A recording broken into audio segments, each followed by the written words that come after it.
بھارت کے خلائی تحقیقی ادارے کا کہنا ہے کہ چاند کی جانب دوسرا خلائی مشن روانہ کرنے کا عمل پرواز سے 1 گھنٹہ قبل تکنیکی خرابی کی وجہ سے ملتوی کر دیا گیا ہے۔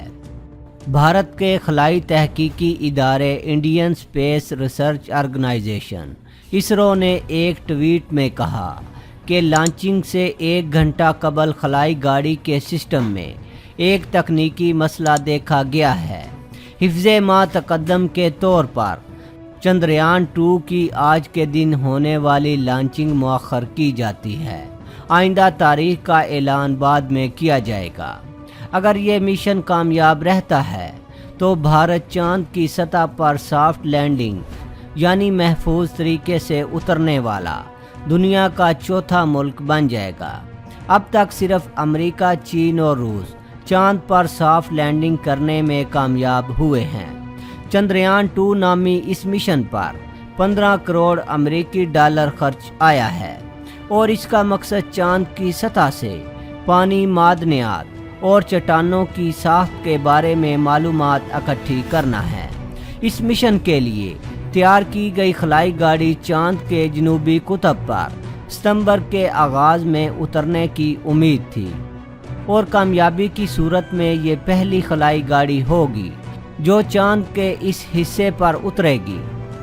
اسرو کے سربراہ سیوان کا کہنا ہے کہ یہ بہت پیچیدہ خلائی مشن ہے جو اس سے قبل شاید ہی خلائی ادارے نے سر انجام دیا ہو۔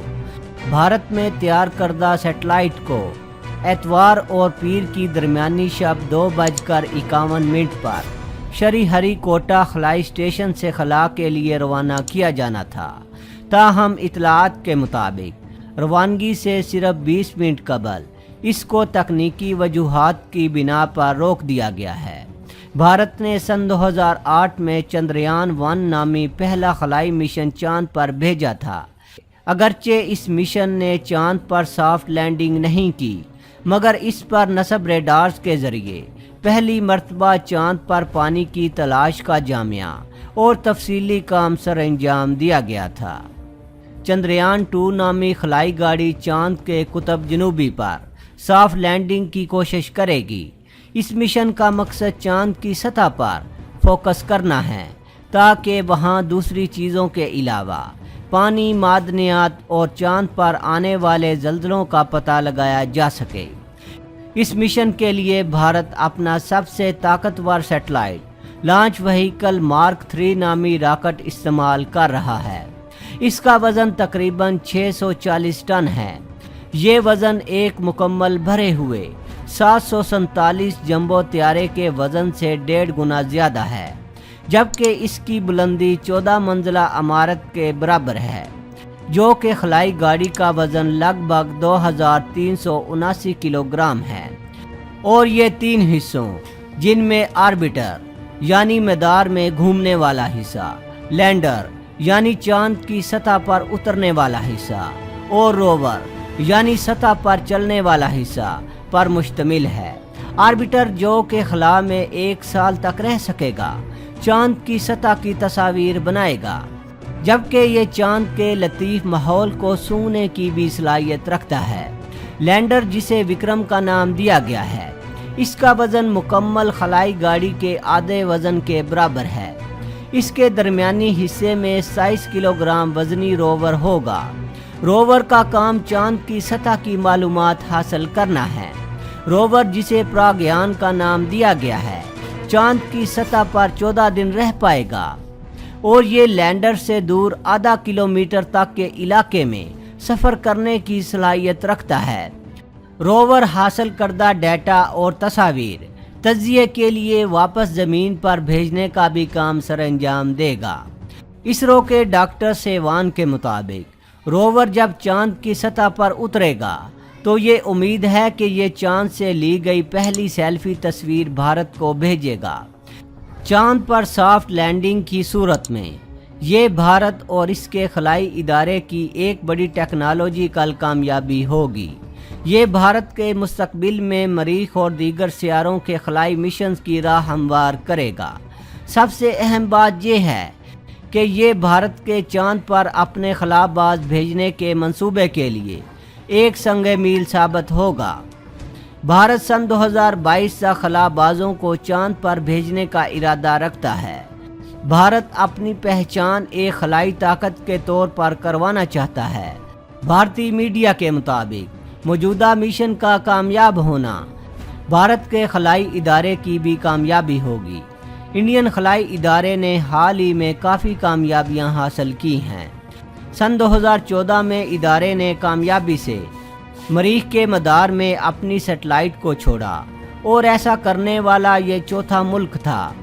سن 2017 میں بھارت نے اس وقت تاریخ رقم کی جب اس نے ایک مشن کے دوران 104 سیٹلائٹس کامیابی کے ساتھ لانچ کی۔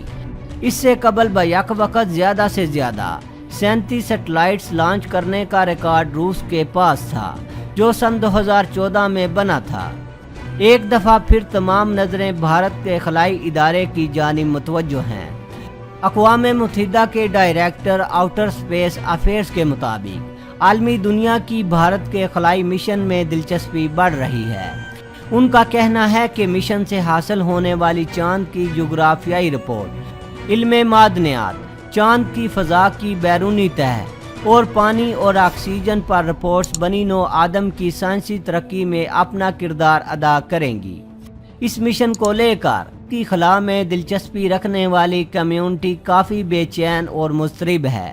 ڈاکٹر سیوان کے مطابق اگرچہ اس مشن میں حائل تمام پیچیدگیوں کو سمجھنے اور حل کرنے کے لیے کوئی کسر نہیں چھوڑی گئی، تاہم غیر یقینی اور ناگہانی حالات اس مشن کو ناکام کر سکتے ہیں۔ اس خلائی مشن کی لانچنگ 3,84,000 کلومیٹر طویل سفر کی صرف ابتدا ہوگی۔ یہ خلائی گاڑی لانچنگ کے 54 روز بعد چاند کی سطح پر اترے گی۔ اس خلائی مشن کے لیے حتمی طور پر منتخب کیا گیا راستہ زمین کی کشش ثقل کا فائدہ لیتے ہوئے ترتیب دیا گیا ہے اور کشش ثقل کی مدد سے سیٹلائٹ کو چاند کی جانب دھکیلا جائے گا۔ بھارت کے پاس اتنا طاقتور راکٹ نہیں ہے کہ چندریان 2 کو چاند کے سیدھے راستے پر دھکیل سکے۔